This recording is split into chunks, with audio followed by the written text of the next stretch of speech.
them, I will be kiss them, I will be talk more gossip, I will be discuss about the more things এবং will কোটিপতির মেয়ে রাস্তায় ঘোরাফেরা করছে, কথাবার্তা শুনে মনে হয় না যে তার মানসিক সমস্যা আছে।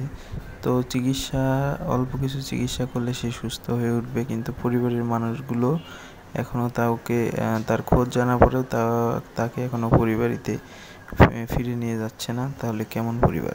না, ওর বাবা খুব খারাপ, ও খুব খারাপ কাজ করে, বিভিন্ন জায়গায় সাথে খারাপ কাজ করে, বোনের গায়ে হাত তোলে, মায়ের গায়ে হাত তোলে, বোনের সাথে খারাপ, ওর বোন মারা গেছে, ওর বোনের কোনো ট্রিটমেন্টই করে না। খুব খারাপ মেয়ে, জানো না। It can be recorded because তুমি আমি কথা বলছি, একসাথে ঘুরছি, আমরা ভিডিও করবো। আলাদিনের দৈত্যর মতো সে আমাকে খুঁজে বেড়ায়, সব জায়গায় খুঁজে পেয়েছে, দেখছো? তখন ফ্রেন্ডশিপ বাড়ছে, এবার বিয়ে টিয়ে করে রাখলে আমরা ভালোই তো, তাই না?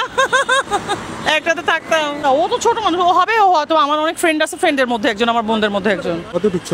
পিঠাপিঠি 2 বছর 1 বছরের ডিফারেন্স, আবার নাও হতে পারে। ও আমার, আমি দেখবো যে আমার সিস্টারের মধ্যে পড়ে কি, দরিদ্র কেন, আবার শিক্ষিত মেয়ে কেন বার্গার খায়।